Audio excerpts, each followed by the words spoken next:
A great deal of pleasure to introduce Dan Watt. He's an avid aviator, still as enthusiastic as anyone is with aviation. Anyway, Stan joined the Air Force on the 1st of February 1942 and was called up as a member of Empire Air Training Scheme course number 24. During his period of training, he finished up becoming a sergeant pilot, 22nd of December 1942, and then he was in part of 26 course. Very soon after our graduation, we were posted overseas. I'm saying we, because I'm much qualified at this stage. Stan and I spent pretty well 4 years of war together, and we hardly move without seeing each other. So that gets rid of the wees if I pop them in. In the meat, not those sort of wee-wees. Anyway, Stan really, like a lot of us, had a great deal of opportunities of going on to be a twin-engine pilot. But we were both established at a place called Turnhill in England, and there we graduated on the heavier aircraft Miles Masters, Mark 1s, 2s and 3s. Then we found we were posted overseas again, and we sailed to Egypt. In Egypt he did his OTU at Abaswaya, and from then we were posted to up to Italy, and we did a bit of communication and transfer of opportunities of looking around Italy to give you a bit of familiarisation. And we joined 450 Squadron on Kittyhawks as dive bombers, part of the Desert Air Force 239 wing and close support to Army. He finally had the height of his career, I should say. A problem was arising with Venice. The Germans were using it because it was called an open port. And the fact of the matter is that they use it for all those things that open ports are not supposed to do in helping someone at war. And so for about October, November, when we were in the Air Force at, with 239 wing, they started to brief us quietly about what would happen if they could get permission to bomb Venice. On the 23rd of March 1945, Stan led one of the 3 boxes of 4 that made up 450 Squadron's part of the overall picture of a thing that was called Operation Bowler. And that was the biggest air raid ever mounted in Italy. The whole wing was there, 12 squadrons, a couple of support squadrons. One was 451. The other 451 was Spitfires and doing photo reconnaissance. And Stan, amongst all his memorabilia, has a wonderful record of this visually and also factually. The number of bombs that were dropped, the area it was dropped, the photos of the port before it was bombed, after it was bombed. And a giggle part about it that 239 wing had such a wonderful record of being able to dive bomb that the Italians sat on the roofs of the warehouses along the waterfront. And if they were 200 metres away from the bombs that were landing, that would have been as about as it would have been. And in the Stan's foreword, I hope he's going to mention, because he's going to talk to you about a thing, fighter controlling in the advanced stages of support to the Army when he joined the New Zealanders. And I think you'll find this is a most unusual thing, because when you've done a first tour of operations, you are pretty well hepped up, and they give you 6 months rest before you're entitled to do a second tour. So just a couple of statistics which might enlighten you on that. Stan actually did 123 operational sorties. He flew 198 hours and 50 minutes, and he dropped 165,500 pounds of bombs. Not bad for a Kittyhawk. I hope you Beaufort boys will hear me. We did. Did you? Did you miss out? And the reason I'm saying that is because in the fighter bombing side of it, a pilot was expected to do a minimum of 150 hours and a maximum of 200 hours. And the difference being, it depended on how long you took to do your operational sorties. Most of us finished up with about 100, and out of 248 pilots, only 69 finished a first tour, and when it got down to the second tour, only 5 finished up and did their second tour. So it gives you a bit of an idea of what Stan's background about, particularly his flying side. But now he's going to talk about the Army, and he was frightened as all hell. I'm sure he's going to admit that. Over to you, Stan. Thank you, Colin. The introduction that Colin's given me, a little bit exaggerated, but still close to the truth. I was born on the 1st of May 23, and I think Col was born in November 23, so we spent most of the war together, and we got to know, and I'd like to talk firstly about the people that... Speaking to the microphone. Right. The people that we enjoyed the company of. The first one, which I suppose had the most amazing career, was a guy named Barry. He wanted to join the Air Force, and apparently he didn't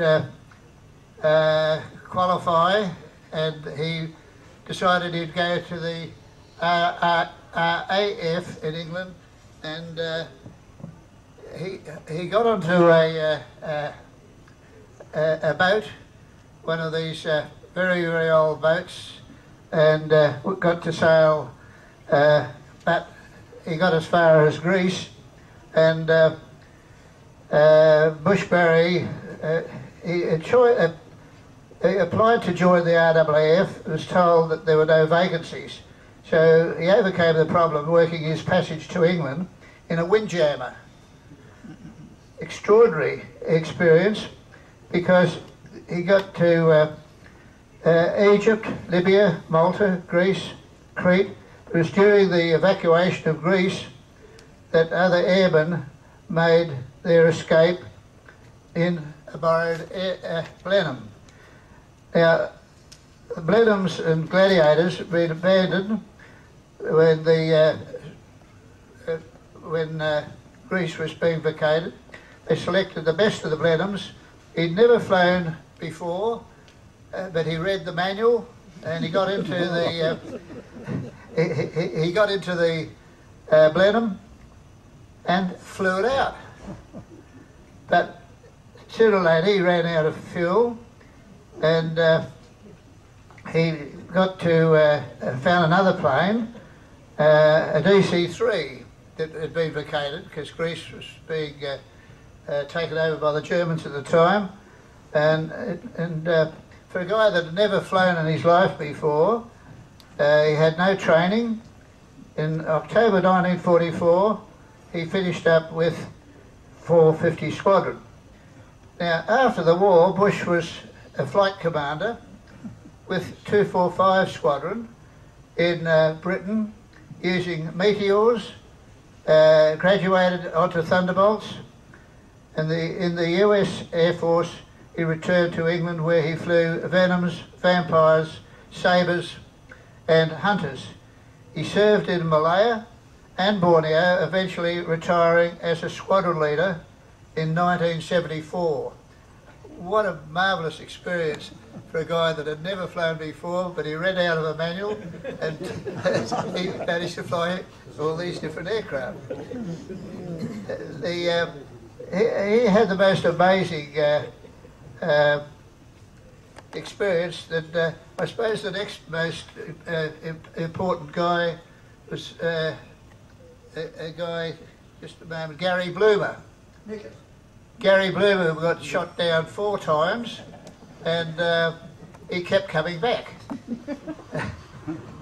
He finally got a 40mm cannon through his leg and his hands, and that sort of put paid to his flying, because he went home on a hospital ship.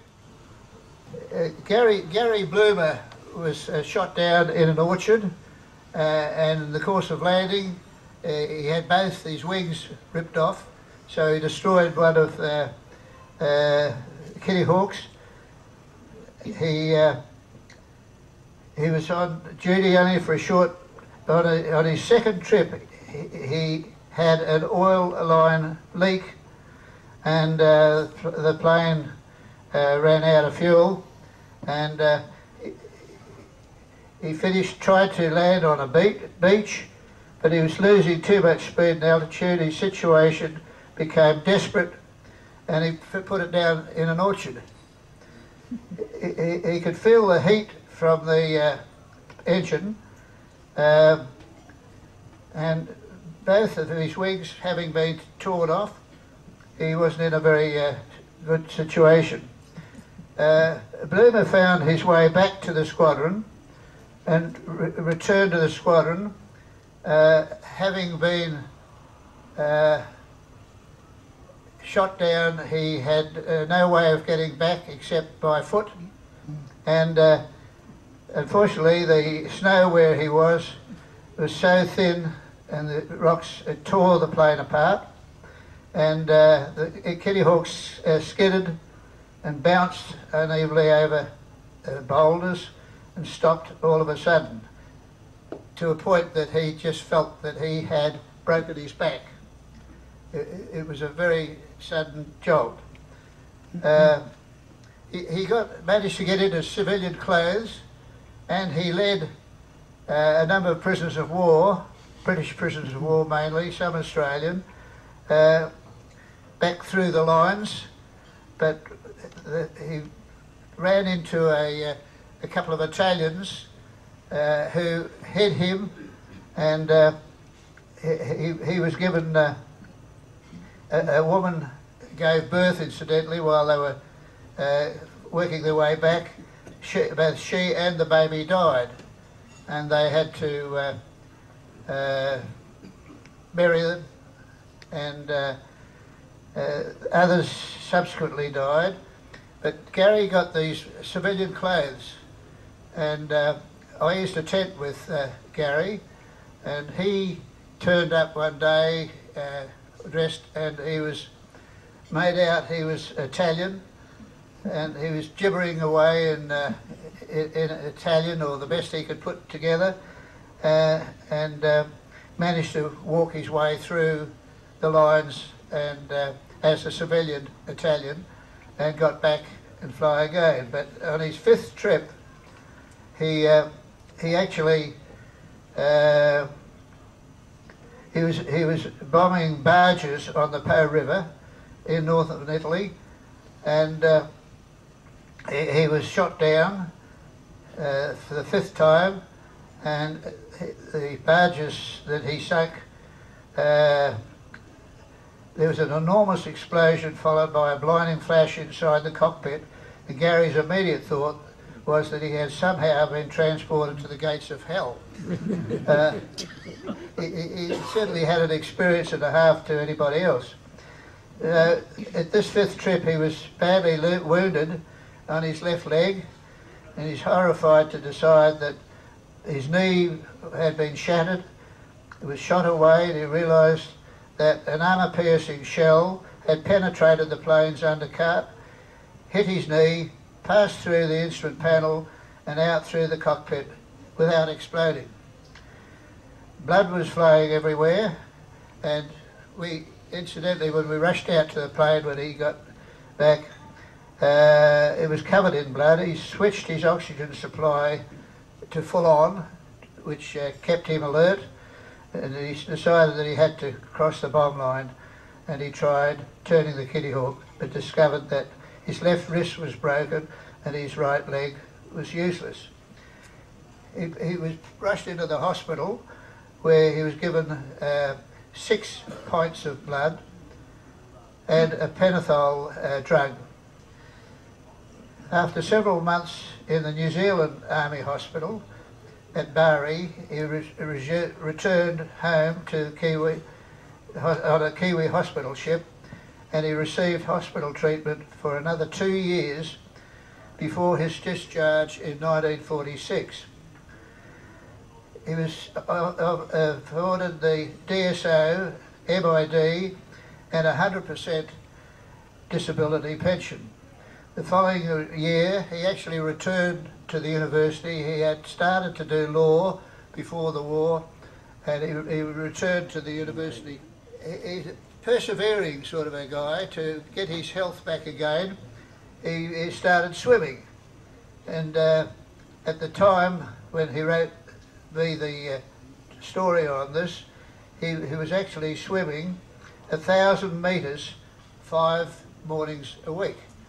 Now, I do a lot of swimming, but I don't do 1,000 metres I swim. But he was out to get himself fit again, and he was a very determined sort of a guy. So we've got two important guys that helped win the war. The other one which I want to mention to you is Doug Miller. Doug Miller was one course in the Empire Training Scheme, and he was went to Rhodesia. There's people being sent there early in the war, and he was a gunner, and he actually shot down two ME-109s, Messerschmitt 109s, and he had an extraordinary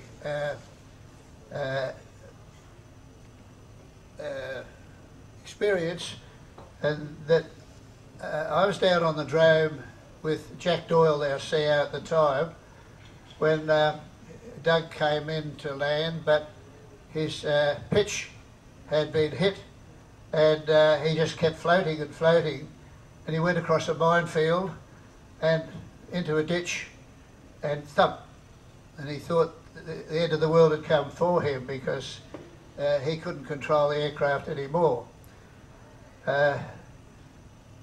Jack Doyle and I, who were down there, I walked in Jack's footsteps because the minefield was very much alert. As a matter of fact, I brought a sample of the mine today that I picked up, because if ever a guy had an amazing experience, he to take a plane across a minefield without blowing up, and for us to go and rescue him, pull him out, or people that trod on that would all break up and the glass would shatter their legs, or I thought you might be interested to see that. I've actually used that when I was smoking as an ashtray. So anyhow, that's an amazing, three amazing guys that had experiences that one could wonder how they would come out of the war. We actually see, I'll be seeing Doug Miller on Monday. I'm going to Sydney, and he lives in Sydney, and we've been great mates, but having dented his head when he hit that ditch, his memory's not too good, and his wife's warned me, my old buddy, I call and see him at all the reunions, but Gwen says don't expect him to give you a very interesting conversation and recount any of your experiences, because he really can't think clearly anymore. He was 3 years older than I, which meant he was 85, and it was the damage that he did on his head apparently that has brought him into that condition now. I've had an unusual experience recently because I've been going up to Pierce, and Angus Houston was doing the Wings Parade up there, and when he was given the honour of being the Defence Chief, Army, Navy and Air Force, having met him when he came to Pierce, I went to his reception at the Navy, and he's got a fantastic memory. I suppose most of you know of Angus Houston. He came up and said, "Hello Stan, how are you?" And I said, "Pretty good, Angus," because he always insisted on being called, in spite of his office, being called by his Christian name. And when I went to New Zealand, I wanted to find out who was the guy in New Zealand that was carrying the highest rank. And I rang at the expense of the New Zealand Air Force, Angus, found out where he was, and he put me in touch to go down and have a look at their airfield and their simulator, and they gave me a fantastic result, free feed. I went on they had a Kittyhawks simulator there, and I managed to fly that simulator and finished up where I set out to go. And it was an experience that this was at Christchurch. Yeah. So that was an unusual experience, and I've seen Angus since, and he's thanked me for teaching them forward aircraft control. Now, I was on forward aircraft control, it's known now. It was operating out of a tank or a half track, and you call up the aircraft. An army guy would tell you what the targets were, and I had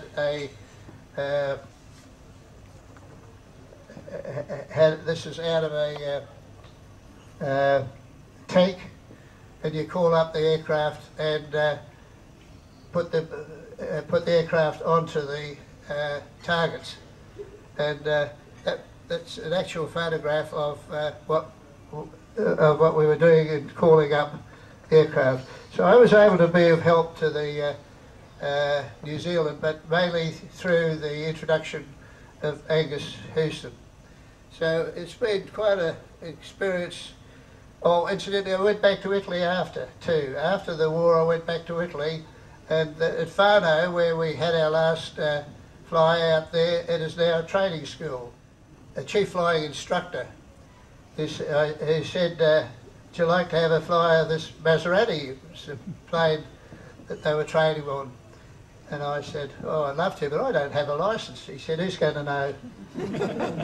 So I had a fly, and I took, this is a twin engine, I flew him all around where I had been shot down with an 88, and that was a unique experience too, to fly a very fast Italian plane where there was, that was after the war, but the other thing, I've had a few other flights from Moorabbin.